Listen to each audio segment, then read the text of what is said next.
eu acho que a minha grande virada de chave para que eu entendesse que a vida, de fato, a gente precisa estar focado, direcionado e ter um grande propósito, foi um belo dia que eu cheguei no colégio. Eu sempre estudei minha vida inteira no colégio público, né? E eu estudava no colégio militar. E dentro desse colégio nós tínhamos muitas regras. Eu nunca fui uma pessoa de burlar as regras, mas eu também não era um excelente aluno. Eu chegava atrasado, eu obviamente não sentava na frente com os meus melhores alunos e colegas. Então eu era um aluno bem mediano, né? E nesse dia eu me lembro muito bem que foi um dia de sexta-feira.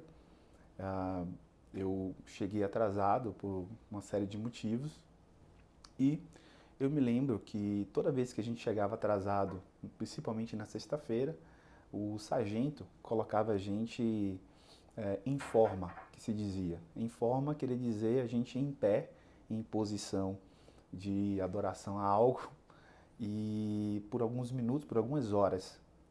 Eu me lembro muito bem que esse sargento, ele costumava massacrar a gente por mais horas e deixar a gente sem, inclusive, algumas aulas que seriam importantes. Inclusive, se nesse dia houvesse prova, certamente a gente não faria.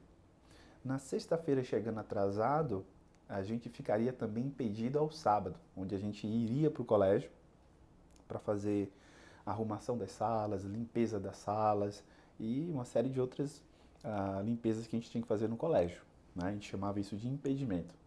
E nesse dia eu cheguei atrasado, infelizmente, fui recebido por esse sargento e esse sargento deixou a gente em posição, em forma, né, por algumas horas. Eu me lembro que era um dia com muito sol e toda sexta-feira a gente fazia o hino, né, a gente cantava o hino, a gente recebia o comandante do colégio, os coronéis, né, do colégio e a gente ficava, obviamente, quem chegasse no horário correto ficava em forma por alguns minutos, né, fazia todos esses protocolos, depois iria para a sala normalmente. Só que a gente, como havia chegado atrasado, nós ficávamos em pé, esperando, aguardando a nossa punição.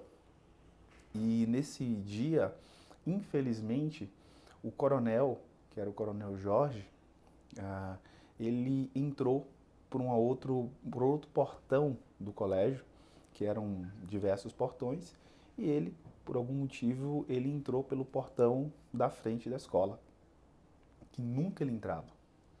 E nesse dia eu me lembro que à medida que a nossa tropa, que estava em pé, observou o coronel Jorge entrar pelas portas da frente, literalmente, a gente ficou bastante impactado, né? Porque ele caminhava na nossa direção e eu costumo dizer que à medida que ele caminhava em nossa direção, nós, mesmo em forma, ou seja, em posição de sentido, nós caminhávamos para trás. Porque o medo que nós tínhamos e o respeito que nós tínhamos com o Coronel Jorge era muito grande. O Coronel Jorge era realmente um coronel exemplar, né? Eu me lembro dizendo que as pessoas, ele lustrava o sapato por horas no dia, ou seja, tinha pessoas que lustravam o sapato por horas no dia, era uma coisa que a gente brincava, porque o sapato dele brilhava tanto que dava para se refletir, né? A gente brincava que era um espelho, tanto o sapato, o cinto dele era muito limpo, a camisa e a calça dele era muito alinhado e nós tínhamos realmente ele como um grande representante, né? E obviamente naquele dia, como ele adentrou a porta inicial, não estávamos esperando por isso, ele caminhou em direção ao nosso esquadrão, ao nosso pelotão, e à medida que ele se aproximava, o medo, né, e a insegurança aumentava. E nesse dia, ele pediu ao sargento que apresentasse a turma. Ele apresentou a turma dizendo que era uma turma de atrasados, de alunos indisciplinados.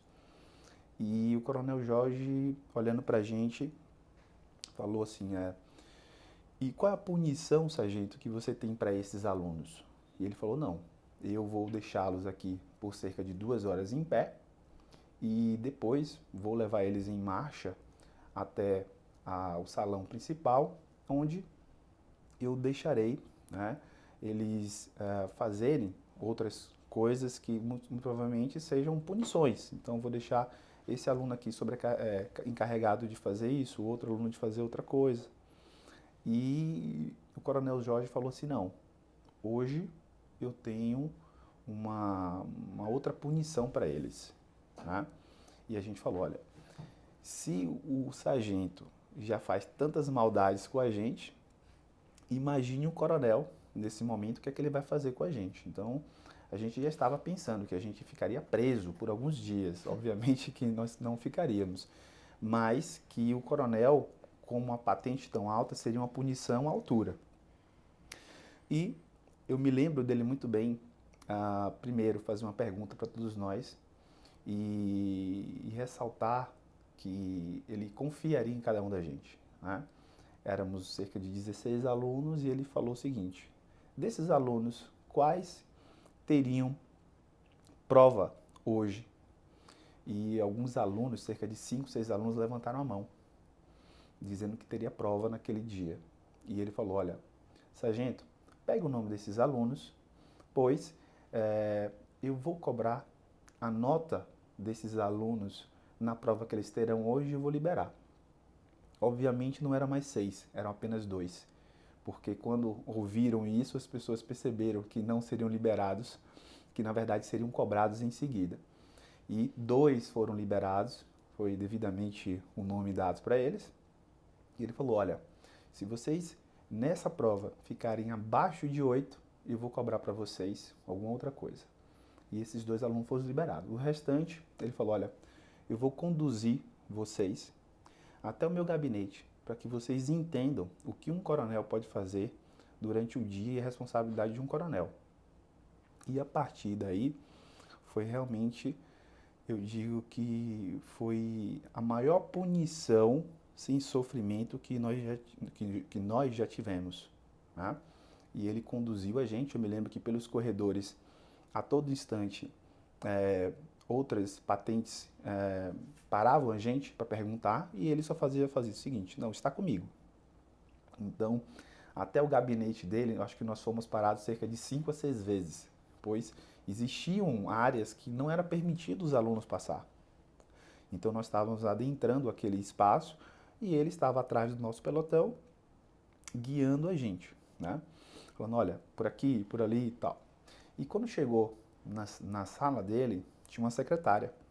Eu vou liberar a tropa que está em forma e em seguida voltarei para conversar com esses alunos. Eu me lembro que a secretária dele, inclusive, serviu o café para a gente comeu, não deixou absolutamente nada para ele, inclusive, e nós aguardávamos ele.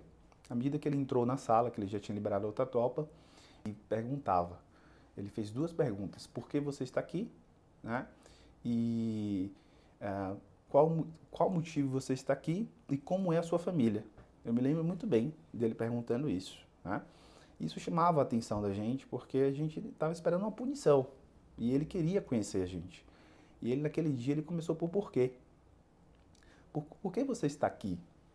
Por que você está aqui? E como é a estrutura da sua família? Eram 2 coisas que ele queria saber.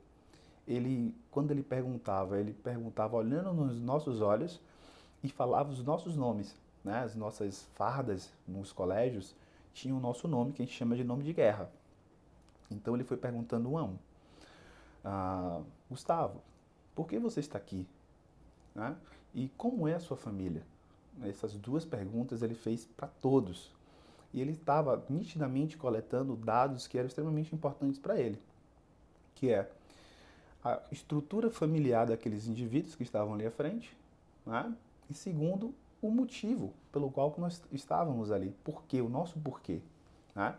E nós estávamos explicando. À medida que essa explicação, que ele solicitou essa explicação de cada um, ele retornou uma outra pergunta que eu nunca me esqueço, que foi o que você quer ser, né? E ele foi perguntando para as 14 pessoas, 12 pessoas que estavam lá, o que é que você quer ser? Gustavo, o que você deseja ser? O que é que você vai ser na vida? O que você quer ser? E eu me lembro muito bem de falar que queria ser médico. E ele fez uma pergunta em seguida. Com essa postura, então isso foi o que me fez realmente raciocinar e criar uma coerência com o que eu queria e com as minhas atitudes que eu estava tendo até aquele momento. Eu mexeu em uma engrenagem apenas perguntando. Hora nenhuma ele de fato puniu a gente. E isso entrou na minha mente porque ele não precisou derramar uma gota de suor nossa, não precisou extrair dor dos nossos pés machucados em forma por 2, 3 horas, mas mesmo assim ele conseguiu machucar, vamos dizer assim, lá dentro do nosso cérebro, um ponto muito importante que fez muitos daqueles indivíduos guinarem na vida. Assim como eu, tiveram colegas que realmente resolveram ser os melhores. E aquela foi uma situação que, inclusive, quando nós nos reunimos, esses alunos que estavam nesse dia, a gente sempre citava. E recentemente eu tive com um colega, inclusive, que é médico, inclusive, é anestesista, e a gente citou esse fato. Então vejo que foi uma coisa que ficou realmente marcada no nosso sistema nervoso central e como uma grande mudança para a gente.